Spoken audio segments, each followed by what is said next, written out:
বৌদ্ধ ধর্ম একটা সময়ে এশিয়ার বিরাট অঞ্চল জুড়ে বিস্তার লাভ করেছিল। রাজা মহারাজা থেকে শুরু করে সাধারণ মানুষ সকলেই বুদ্ধের আধ্যাত্মিক আলোয় উদ্ভাসিত হয়েছিল। কিন্তু বর্তমান ভারতে বৌদ্ধ ধর্ম লুপ্তপ্রায়। বুদ্ধদেবের মহাপরিনির্বাণের পর প্রায় ১৫০০ বছর কাল বৌদ্ধ ধর্মই ছিল ভারতের অন্যতম প্রধান ধর্ম এবং দর্শন। সম্রাট অশোক থেকে কনিষ্ক এবং বাংলার পাল রাজাদের নিরঙ্কুশ পৃষ্ঠপোষকতা বৌদ্ধ ধর্মের ভিত মজবুত করেছিল। কিন্তু তারপর কি এমন হলো যে ভারতে বৌদ্ধ ধর্ম একটি ক্ষুদ্র সংখ্যালঘু ধর্মে পরিণত হলো?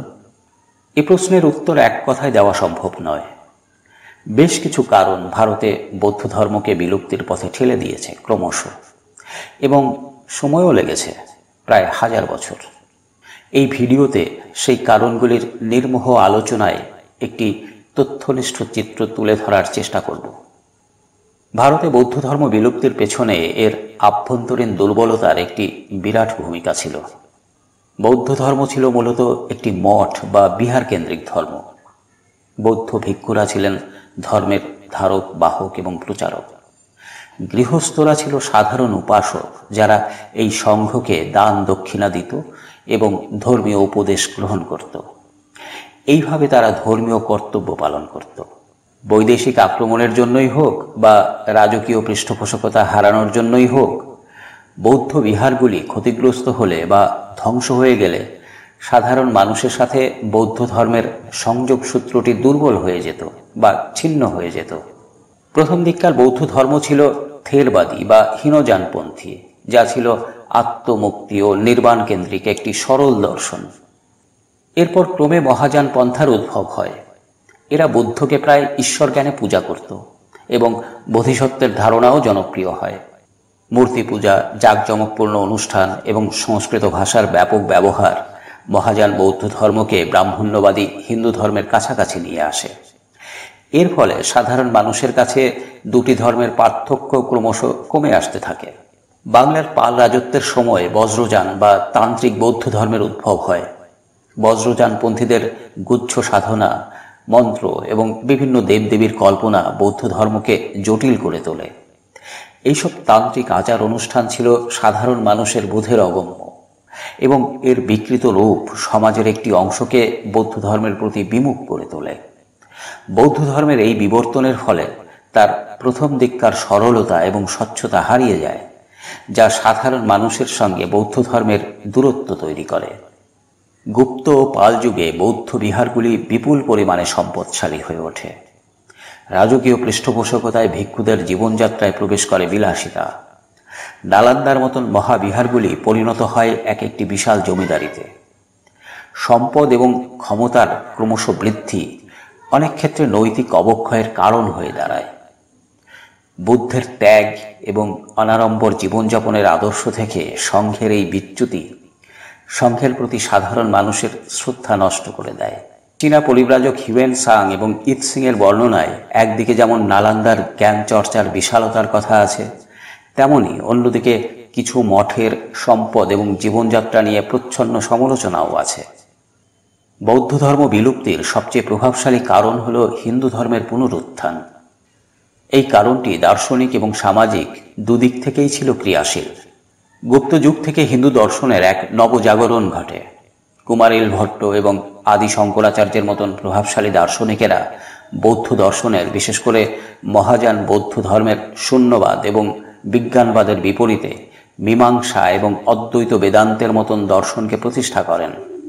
দার্শনিক বিতর্কে এই বিজয় রাজসভা এবং শিক্ষিত অভিজাতদের মধ্যে ব্রাহ্মণ্যবাদী দর্শনকে পুনঃস্থাপিত করে। হিন্দু ধর্মকে একটি প্রাতিষ্ঠানিক এবং সংঘবদ্ধ রূপ দেওয়ার জন্য শঙ্করাচার্য ভারতের 4 প্রান্তে 4টি মঠ প্রতিষ্ঠা করেন। এর ফলে বৌদ্ধ ধর্মের প্রভাব অনেকটাই খর্ব হয়। প্রতিদ্বন্দ্বী মতকে আত্মীকরণ হিন্দু ধর্মের একটি অনন্য সাধারণ বৈশিষ্ট্য। বুদ্ধদেবকে বিষ্ণুর নবম অবতার হিসেবে স্বীকৃতি দেওয়া হয়। এর ফলে বুদ্ধদেব একজন শ্রদ্ধেয় ব্যক্তি হিসেবেই রয়ে গেলেন, কিন্তু তাকে পূজা করার জন্য আর বৌদ্ধ হওয়ার প্রয়োজন রইল না। বৌদ্ধ ধর্মের ভিত্তি দুর্বল হয়ে যাওয়ার জন্য এটা ছিল একটি নীরব অথচ অত্যন্ত শক্তিশালী প্রক্রিয়া।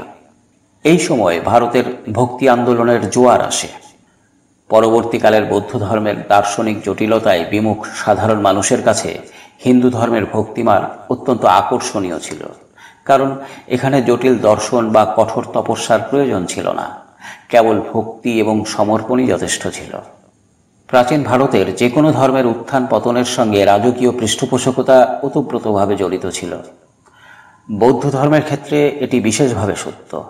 সম্রাট অশোক বৌদ্ধ ধর্ম গ্রহণ করেন এবং তিনিই প্রথম বৌদ্ধ ধর্মের প্রসারে বিরাট অবদান রাখেন। কুষাণ সম্রাট কনিষ্ক বৌদ্ধ ধর্মকে ব্যাপকভাবে পৃষ্ঠপোষকতা করেন।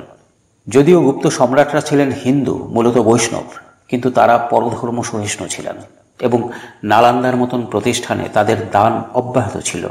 বাংলার পাল রাজারা ছিল বৌদ্ধ ধর্মের সর্বশেষ পৃষ্ঠপোষক।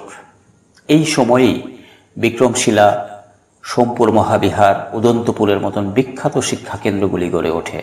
কিন্তু পাল সাম্রাজ্যের পতনের সঙ্গে সঙ্গে বৌদ্ধ ধর্ম তার শেষ শক্তিশালী রাজকীয় আশ্রয় হারায়। এরপর সেন রাজত্বে রাজকীয় অনুদান বন্ধ হয়ে যাওয়ায় বিশাল বিশাল বিহারগুলির রক্ষণাবেক্ষণ এবং ভিক্ষুদের ভরণ পোষণ অসম্ভব হয়ে পড়ে। ফলে এই প্রতিষ্ঠানগুলি ধীরে ধীরে ধ্বংসের দিকে এগিয়ে যায়। পঞ্চম ষষ্ঠ শতকে শ্বেত হুনদের আক্রমণ উত্তর পশ্চিম ভারতের গান্ধার অঞ্চলে বহু বৌদ্ধ মঠ ও স্তূপ ধ্বংস হয়েছিল, যা এই অঞ্চলে বৌদ্ধ ধর্মকে দুর্বল করে দেয়। ভারতে বৌদ্ধ ধর্মের পতন নিশ্চিত করে মধ্য এশিয়া থেকে আসা তুর্কি মুসলিম আক্রমণকারীরা। 1200 শতকের শেষ ভাগ থেকে 1300 শতকের সূচনা লগ্ন পর্যন্ত এই আক্রমণগুলি বৌদ্ধ ধর্মের প্রাতিষ্ঠানিক কাঠামোকে সম্পূর্ণরূপে ধ্বংস করে দেয়। 1193 থেকে 1203 সালের মধ্যে খলজি এবং তার বাহিনী বিহার ও বাংলায় বৌদ্ধ কেন্দ্রগুলির উপর নির্মম আক্রমণ চালায়। তারা উদন্তপুরী, বিক্রমশিলা এবং বিশ্ববিখ্যাত নালন্দা মহাবিহারকে সম্পূর্ণভাবে ধ্বংস করে দেয়। মেনহাজুস সিরাজের তবকতি নাসিরি গ্রন্থ থেকে জানা যায়, এই আক্রমণকারীরা হাজার হাজার নিরস্ত্র ভিক্ষুকে হত্যা করেছিল এবং নালন্দার কিংবদন্তি তুল্য গ্রন্থাগার ধর্মগঞ্জে আগুন লাগিয়ে দেয়, যা মাসের পর মাস ধরে জ্বলেছিল বলে কথিত আছে। এই আক্রমণের প্রভাব ছিল সুদূর প্রসারী। আগেই বলা হয়েছে, বৌদ্ধ ধর্ম ছিল বিহার কেন্দ্রিক। এই মহাবিহারগুলি ছিল বৌদ্ধ ধর্মের মস্তিষ্ক স্বরূপ। এখানেই দর্শন চর্চা হতো, নতুন ভিক্ষু তৈরি হতো এবং ধর্মগ্রন্থ সংরক্ষিত থাকত। এই কেন্দ্রগুলি ধ্বংস হওয়ার ফলে বৌদ্ধ পাণ্ডিত্য এবং নেতৃত্বের পরম্পরা ছিন্ন হয়ে যায়। যে সমস্ত ভিক্ষু প্রাণে বেঁচে গিয়েছিলেন তারা নেপাল ও তিব্বতের মতন নিরাপদ স্থানে পালিয়ে যান এবং সঙ্গে বহু মূল্যবান পাণ্ডুলিপি নিয়ে যান। এর ফলে ভারতের মাটি থেকে বৌদ্ধ ধর্মের শিক্ষিত এবং প্রাতিষ্ঠানিক নেতৃত্ব প্রায় নিশ্চিহ্ন হয়ে যায়। সাধারণ উপাসকরা শিক্ষক বা পথ প্রদর্শকহীন হয়ে পড়ে এবং ধীরে ধীরে পার্শ্ববর্তী হিন্দু বা ইসলাম ধর্মে মিশে যায়। বৌদ্ধ ধর্মের আভ্যন্তরীণ দুর্বলতা একে ভিতর থেকে ক্ষয়িষ্ণু করে তুলেছিল। হিন্দুদের আত্মীকরণ তার স্বতন্ত্র পরিচয়কে কেড়ে নিয়েছিল। রাজকীয় পৃষ্ঠপোষকতার অভাব একে অভিভাবকহীন করেছিল এবং বিদেশি আক্রমণ তার প্রাতিষ্ঠানিক কাঠামোকে চূর্ণ বিচূর্ণ করে দিয়েছিল। তবে বিলুপ্তি কথাটা বোধহয় পুরোপুরি সঠিক নয়। বৌদ্ধ ধর্ম শারীরিকভাবে ভারত থেকে প্রায় অদৃশ্য হয়ে গেলেও তার দর্শন ও আদর্শ ভারতীয় চিন্তাধারার গভীরে মিশে আছে। বিংশ শতাব্দীতে এসে ভারতে বৌদ্ধ ধর্মের এক নতুন পুনর্জাগরণ লক্ষ্য করা যায়, যখন ডক্টর বি.আর. আম্বেদকর তার লক্ষ লক্ষ অনুগামীকে নিয়ে হিন্দু ধর্মের বর্ণপ্রথার প্রতিবাদে বৌদ্ধ ধর্ম গ্রহণ করেন। এই নব্য বৌদ্ধ বা নবযান আন্দোলন আজ ভারতের বৌদ্ধ ধর্মের প্রধান ধারা এবং এটি প্রমাণ করে যে বৌদ্ধের বাণী তার জন্মভূমিতে পুনরায় প্রাসঙ্গিক হয়ে উঠছে।